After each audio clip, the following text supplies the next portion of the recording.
Hi guys, my name is Burnett, and today I'll be talking to you about CPR. I've built this PowerPoint presentation of all the statistics I'll be talking about today, so you can just go ahead and follow along. I believe that CPR classes should be a mandatory requirement for all high school graduates to ensure additional safety in and out of school classrooms and communities. As stated by the Mayo Clinic, CPR, also known as cardiopulmonary resuscitation, is a life-saving technique useful in many emergencies in which someone's heartbeat or breathing has stopped. According to the American Heart Association, which today I'll be abbreviating as AHA, about 92% of sudden cardiac arrest victims die before getting to the hospital.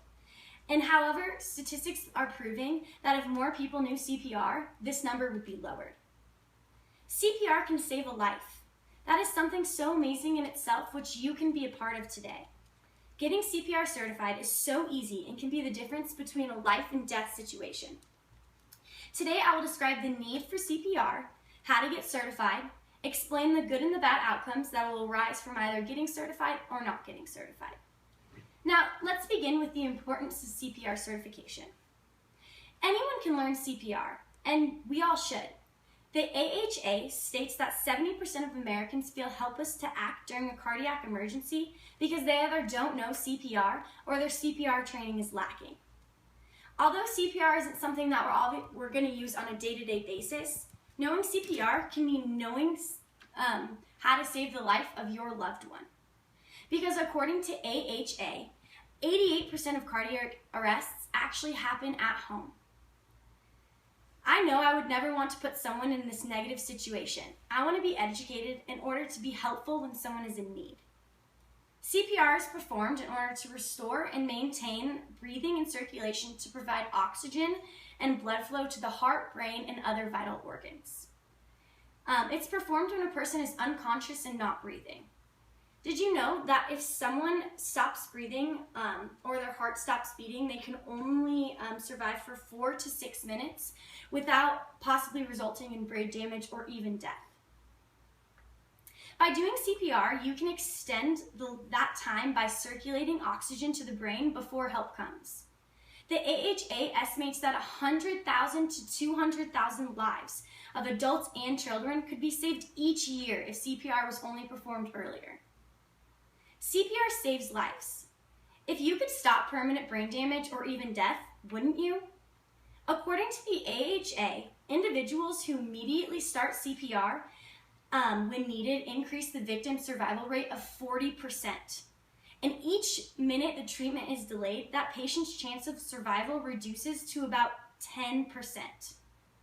We've seen the problem. Now let's move on to how easy it is to get certified. CPR certification has many benefits, and that's why it's so important that we all become certified. And today I'm going to show you just how easy that is. The first way is online classes. Websites such as the American Red Cross or American Heart Institution have these online classes in which you can become CPR certified.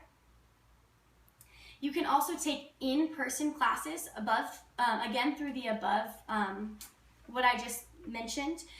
They also offer classes in your community. Many local hospitals and community centers offer CPR courses and will lead you into the right direction. Besides the online training in these in-person classes, there's also interactive videos called learning systems that are available at over 500 healthcare institutions, which you can just ask for.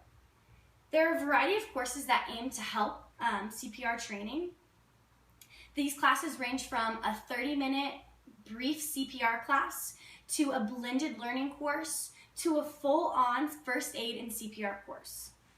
And once you've become certified, you'll actually receive a certification for 2 years. After that 2 years is up, you'll want to redo your certification, which these above what I just had mentioned, American Red Cross, American Heart Association, also offer online, in-person, and interactive videos for people who are just reiterating their CPR certification.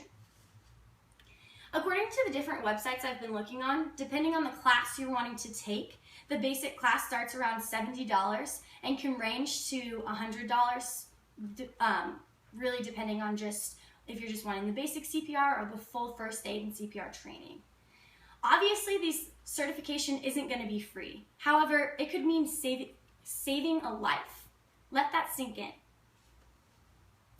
I've shown you the resources for a certification. Now, let's hear about some real-life experiences with CPR. A website called EMS Basics has a bunch of different CPR stories and videos, and one that stuck out to me was this man was found in the ocean by 3 other men. They didn't know him. He was found unconscious. They didn't really know what had happened. He wasn't breathing, so they pulled this man out of the water onto dry land, and one of the men knew exactly what to do, CPR. He wasn't breathing. He was unconscious. So these men all helped out. There's 3 of them. They all did their own little part helping with CPR. They began the CPR, and the first time around, nothing happened. But they weren't going to give up. Second time around, again, nothing happened. One more time around, this 3rd time of CPR, the man's chest began to rise and he was breathing again. CPR in this case saved his life. This man was taken to the hospital and it was on a full recovery. However, failure to act in cardiac emergencies can lead to unnecessary deaths. The Washington Post has an article of a 12-year-old girl who collapsed at her Stafford County Middle School.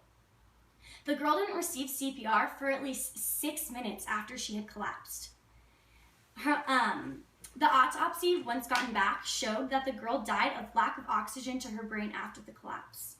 Her death could have been prevented, and according to doctors and medical professionals, if someone around knew CPR at the time, they could have saved this girl's life. She was 12. Imagine a possible death occurring to your friends and family. And what if by knowing CPR, you could possibly save their life? We all need to take a vow right now, all of us. Take a vow, hands up, that we will get certified. After this speech, I encourage all of you to go online and look at the ways that I've mentioned earlier to get certified and which one will work best for you. It's easy to do, and it'll be worth saving a life.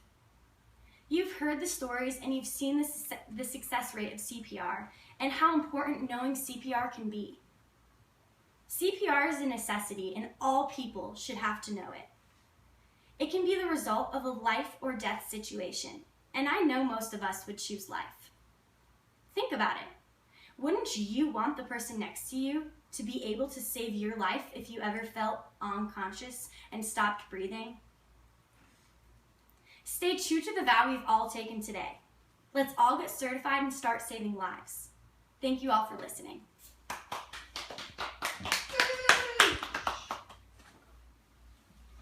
That's good.